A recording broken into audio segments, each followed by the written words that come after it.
नमस्कार सांग माने जय जगन्नाथ। मु आज एक बहुत दुखर विषय आपण मान जनइबाकू चाहूची जोटा कि मो सहित घटी सारी मो यूट्यूब चैनल रे घटी सारी जोटा कि आपण माने केबे भी आपण निज यूट्यूब चैनल न करंतु आउ से माने मोर चैनल टी एबे गोटे स्मॉल चैनल अछि आउ धीरे धीरे एथे व्यू भी पड़ी आउ मु एक बहुत ही बड़ भूल करिछि जोथि पई कि मते आज पछतेबाकू पडुछि आपण माने से भूल करंतुनी। तो मु ए भूलटा करिछि जे माने मु बहुत माने मु वीडियोस मु बनौछि जोटा कि भलो भलो व्यू जाउछि माने 15K मोर हाईएस्ट 15.1K एमती व्यू जाउछि जेहेतु मोर छोटो चैनल अछि आ आगुरु भी मु वीडियो बनौ नथिली। तो ए धीरे धीरे करके मो वीडियोस रे व्यू पडुछि किंतु हठात कि एई किछि दिन हबो मु किछि कारण जोगु 2 दिन हबो वीडियो अपलोड करि पार नथिली। किछि कारण हेतु घरे फैमिली प्रोब्लेम पई वीडियो अपलोड करि पार नथिली। 2 दिन हबो देखुची माने मोर जो वीडियोस गुराक थिला जो वीडियोस रे माने 1K 2K 5K 10K आम पे 1K 2K भी कारण हम स्मॉल यूट्यूबर तो आम पे 1K 2K व्यू भी बहुत ही बड़ माने सेरा आम पे भी बहुत ही माने आम व्यूज रे बहुत ही हेल्प करिछि। से वीडियो गुराक भी माने मते बाध्य होई कि डिलीट करिया को पडुछि कारण यूट्यूब रु मेल आछि माने से ऑडियो पाई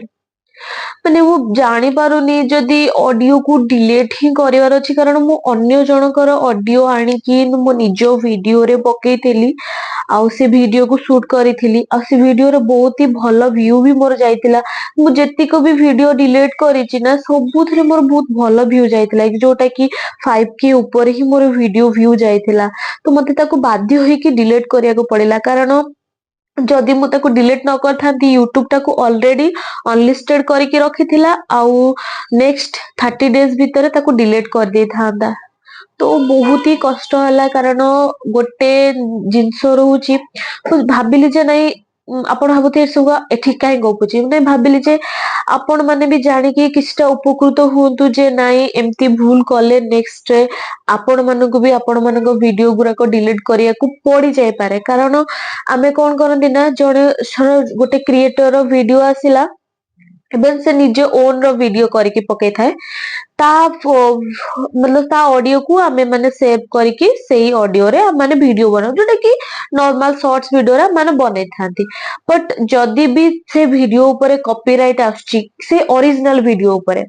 जोटा कि से क्रिएटर बनेथिबो ता ऊपर कॉपीराइट आछी देन से ऑडियो तो जीवो ही जीवो ता सहित आपण माने भी जो से ऑडियो को यूज करथिबे आपण मानको वीडियो टिकु भी यूट्यूब अनलिस्टेड कर दबो कारण आपण माने से ऑडियो टिकु आपण को सेतिरे आपण को वीडियो सहित किछि भी माने आपण को चैनल को मे भी किछि भी स्ट्राइक न आसी पारे कारण आपण जनको ऑडियो को यूज करचंदी निज कंटेंट आपण देखै चंदी न हे पारे बट किंतु से वीडियो को आउ के देखि पारिबेनी जेहेतु अनलिस्टेड ताको यूट्यूब करि दबो। तो मते एते कष्ट लागुची मो कथारु भी आपण जानि पारथबे जे बहुत कष्ट करके हम माने वीडियो बनौचु एई प्लेटफॉर्म को आसचु जे किछि हासिल करिया पे जेतेबेले आपनको कष्ट आपनको बाध्य होई कि डिलीट करिया को पडुची ना सेतो बहुत ही बाधे विश्वास करिबेनी 2 दिन हबो मु माने फैमिली प्रॉब्लम तो से अलगा बाटर जो वीडियो को मु एते कष्ट करके बनेची से वीडियो गुरा को मते बाध्य होई कि डिलीट करिया को पडुची मिनिमम 5टा कि 6टा शॉर्ट्स वीडियो मते डिलीट करबा को पड़िला जोटा कि आपण माने भाबी परिबेनी एते माने एते मते कांद लागिला माने कोन करबी ताको बहुत ही कष्ट रे माने बहुत ही चेष्टा करके से वीडियो गुरा को मोर व्यू जाउतला ना कि मते कोठू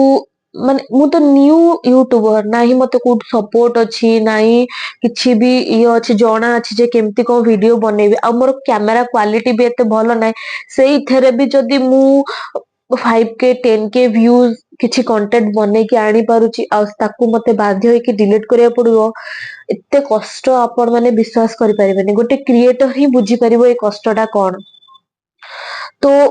ମୁଁ ସେଇଟା ଆପଣ ମାନଙ୍କୁ ଜଣେଇବାକୁ ଚାହୁଁଛି ଯେ ଆପଣ ମାନେ କେବେ ବି କୌଣସି ଅଡିଓକୁ ନ ଦେଖି ନ ଜାଣି ତାକୁ ନିଜ ସର୍ଟସ ରେ ଯଦି ବି ଅପଲୋଡ କରୁଛନ୍ତି ତାକୁ ୟୁଜ କରିକି ତ ସାବଧାନ ରୁହନ୍ତୁ। ଆଉ ୟୁଜ କରିବା ପୂର୍ବରୁ 10 ଥର ଭାବନ୍ତୁ। ଆପଣ ଯୋଉଟା ମାନେ ୟୁଜ କରିପାରିବେ ଯୋଉ ଅଡିଓ ଗୁଡାକ ମାନେ ଯୋଉଟା କି ଅରିଜିନାଲ ଅଡିଓ ଯେମିତି ସଙ୍ଗ ହେଇଗଲା ଇଏ ହେଇଗଲା ତାକୁ ପାର୍ଟିସନ କରିକି ଆଣିକି ଭିଡିଓ କରିବେ। ସେ ଅଡିଓ ତ ଡିଲିଟ ହବନି ବିକଜ ସେମାନେ ଅରିଜିନାଲ ଚ୍ୟାନେଲରେ ନିଜ ଚ୍ୟାନେଲରେ ସେ ଅଡିଓ ଗୁଡାକ ୟୁଜ କରୁଛନ୍ତି। ନହେଲେ ଆପଣ ୟୁଟ୍ୟୁବ ର ମ୍ୟୁଜିକ ଯୋଉ ୟୁଟ୍ୟୁବ ମ୍ୟୁଜିକ ଯୋଉଟା ରହୁଛି ତାକୁ ବି ଯଦି ଆପଣ ନିଜ ଭିଡିଓରେ ଦଉଛନ୍ତି ଦେନ୍ ସେଥିରେ ବି ଆପଣଙ୍କର ମାନେ କୌଣସି ଏ, ମାନେ ଆସିବନି ମାନେ ଡିଲିଟ ହବାର କିନ୍ତୁ ଅପସନ ଆସିବନି। ଯଦି କିନ୍ତୁ ଆପଣ ଯେହେତୁ ଅନ୍ୟ ଜଣଙ୍କର ଅଡିଓ ଯୋଉଟା କି ସେ ଅରିଜିନାଲ ଅଡିଓ ମାନେ ଦେଖିବେ ଜଣ ଜଣଙ୍କର ଭିଡିଓରେ ଯୋଉ ପ୍ରୋଫାଇଲ ପିକ ଟା ଥିବ ତାଙ୍କର ଅଡିଓରେ ସେମ ପ୍ରୋଫାଇଲ ପିକ ଥିବ ବଟ ସେଟା ଗୋଟେ ସଙ୍ଗ ହେଇଥିବ ମାନେ କୋଉ ଅଲଗା ଜାଗାରେ ସେମାନେ ସୁଟ କରିଥିବେ ସେଇ ସଙ୍ଗ କୁ ଆଣିକି ଏଠି ୟୁଟ୍ୟୁବ ରେ ପକେଇଥିବେ ତ ଅଲଗା ର ସଙ୍ଗ ହେଇଗଲା ନା ସେଟା। ତ ସେଇ ସଙ୍ଗ ଟା କଣ କି ଯେତେବେଳେ ଜଣେ କପିରାଇଟ ତା ଉପରେ ଦେଲା ନା ତ ସେଟା କପିରାଇଟ ରେ ଆସିଗଲା। ଯଦି ଆପଣ ସେଟାକୁ ଆଣିକି ନିଜ ଭିଡିଓରେ ବନେଇଛନ୍ତି ତ ସେ ସଙ୍ଗ ତ ମ୍ୟୁଟ ମରା ମାନେ ସଙ୍ଗ ମ୍ୟୁଟ ମରା ହବ ତା ସହିତ ସେ ସଙ୍ଗ କୁ ବି କପିରାଇଟ ତ ଆସିବ। ତା ସହିତ ଆପଣ ମାନଙ୍କ ଭିଡିଓକୁ ବି କପିରାଇଟ ଆପଣ ମାନଙ୍କ ଅଡିଓକୁ ବି ମ୍ୟୁଟ କରାଯିବ ଆଉ ଭିଡିଓ ଟାକୁ ବି ଅନଲିଷ୍ଟେଡ ମାନେ କରିଦିଆଯାଇ ଯିବ। ତ ପ୍ଲିଜ ସାବଧାନ ରୁହନ୍ତୁ। ମୋ ସହିତ ଯୋଉ ଭୁଲ ହେଇଛି ଆପଣଙ୍କ ସହିତ ଯେମିତି ନ ହଉ ମୁଁ ସେଇଟା ଆଶା କରୁଛି। ତ ସମସ୍ତେ ଭଲ ରୁହନ୍ତୁ ଖୁସିରେ ରୁହନ୍ତୁ ଆଉ ଏମିତି ସମସ୍ତେ ଆଗେଇ ଚାଲିଥାନ୍ତୁ। ଆଉ ସମସ୍ତେ ପ୍ଲିଜ ମୋ ପାଇଁ ମତେ ଟିକେ ସପୋର୍ଟ କରନ୍ତୁ ଯେହେତୁ ମୋର ଏଇଟା ନ୍ୟୁ ଚ୍ୟାନେଲ ରହୁଛି। ମୁଁ ଟିକେ ଏଇ ଚ୍ୟାନେଲ କୁ ନେଇକି ଟିକେ ସିରିୟସ ରହୁଛି ତ ଆପଣ ମାନଙ୍କ ସପୋର୍ଟ ରେ ହିଁ ମୁଁ ଆଗେଇ ପାରିବି। ତ ରହିଲି ଜୟ ଜଗନ୍ନାଥ ଧନ୍ୟବାଦ। ଏତେ ମତେ ଯେତିକି ବି ସପୋର୍ଟ ଏବେ ମିଳିଛି ଏମିତି ଆହୁରି ସପୋର୍ଟ କରିଚାଲନ୍ତୁ। ରହିଲି ଧନ୍ୟବାଦ ଜୟ ଜଗନ୍ନାଥ।